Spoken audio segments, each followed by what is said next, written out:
Grabatzen ari garen unean goizeko 10:25 diren honetan, gaur hasiko den binakako txapelketa nagusiko finalerdietako ligaxkaren sailkapenaren pronostikoa egingo dugu bideo honetan, gogoratuko dugu lau bikote sailkatu direla ohiko moduan finalerdietako ligaxka honetara, bi zuzenean, Ezkurdia Rezusta eta Laso Iztueta, eta beste bik playoffa jokatu behar izan zuten, batetik Artolak eta Mari Ezkurrenak Elordi eta Zabaletari Tolosan irabazita zuzenean sailkatu ziren finalerdietara, Peñak eta Albisuk lehenik eta behin Jaka eta Imazi irabazi behar izan zieten, baina 5. eta 6. postuan geratu zirenez, beste partida bat jokatu behar izan zuten igandean Eibarko Astelena pilotalekuan, eta bertan Elordi eta Zabaleta ordezkatu zituzten Zabala eta Eskuzari irabazi egin zieten ongi sufrituta baina.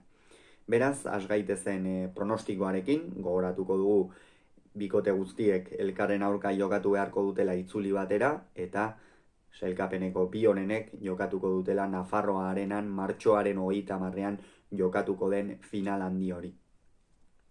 Lehen postuan Artola eta Mari Ezkurrena ikusten ditut. Oso bikote sendoa osatu dute azken jardunaldi hauetan. Lehen fasean egia da irregular rantxean ibili direla eta ez dutela behar bada partida askotan esperotako maila eman, baina Artola ongi egon denean eta Jon Mari Ezkurrenak atzean agindu duenean nabarmen nagusitu dira, eta gainera lehengo astean Tolosan oso agozapore onarekin amaitu zutela esango nuke.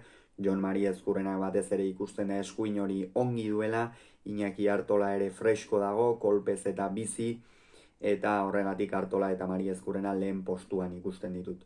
2. postuan Ezkurdia eta Rezusta, bikote veteranoa, lehen fasean oso maila ona eman dute, behar bada espero baino hobea, gogoratu behar baita Rezusta ere uda amaieratik etzela fresko iritsi, eta Ezkurdia ere lauterdiko txapelketan zalantza handiekin ibili zela, baina maila bikaina eman dute, partida batzuk egia galdu egin dituztela, baina orokorrean oso ongi bete dituzte kantxako zulo guztiak, oso zaila da bikote honi tantoa sartzea.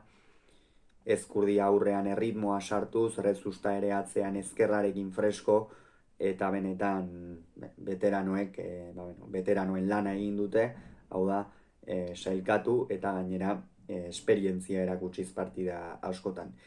3. postuan ikusten ditut Laso eta Iztu eta egia da, Martxel Iztuetari batez ere ziuraski aurreko astea libre izateak eta partidarik ez jokatu behar izateak on egingo diola, oraindik ere gaztea baita eta fisikoki naiz eta mutil sendoa den, oraindik ere zerbait egiteko badauka fisikoki, baina iruditzen zait batetik gaur Mari Ezkurrenak gaur hasiko baita, Artola Mari Ezkurrena Ezkurdia, Laso Iztuetan horreiagoka horrekin.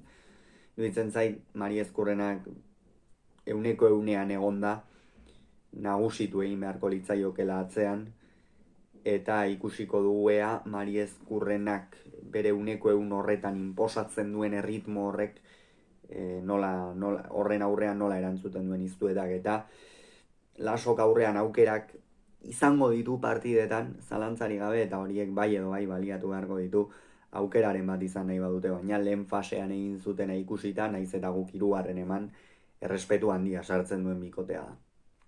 Eta 4. postuan ikusten ditut Peña eta Albisu hauek, partida garrantzitsu asko jokatu dituzte, eurentzat ona iristea sari oso handia da, eurek irabazi dutena eta eurek bakarrik irabazi duten saria izan da, inolako zalantzari gabe, eta benetan pozik egoteko moduan dira, orain finalerdietan noski irabazi nahiko dute, baina presio gutxiagorekin jokatuko dute, eta pilotariak presio gutxiagorekin jokatzen duenean argi ibili behar da. Albisu oso maila honean ikusi dugu azken partidetan, atzeko kuadroetan dominatzen eta gutxi galtzen, txapelketa hasieran nahiko galtzaile hasi baitzen, eta partidako fase erabakigarrietan galtzen zituen pilotek asko kondenatzen zuten, horrek Peña ere apur bat moralki eta jaitsi egiten zuen, baina orain oso bestelako bikotea dira, txapelketa hasierarekin alderatuta, eta ea zer gertatzen den. Hauxe beraz, esan beharrekoa, ea zer gertatzen den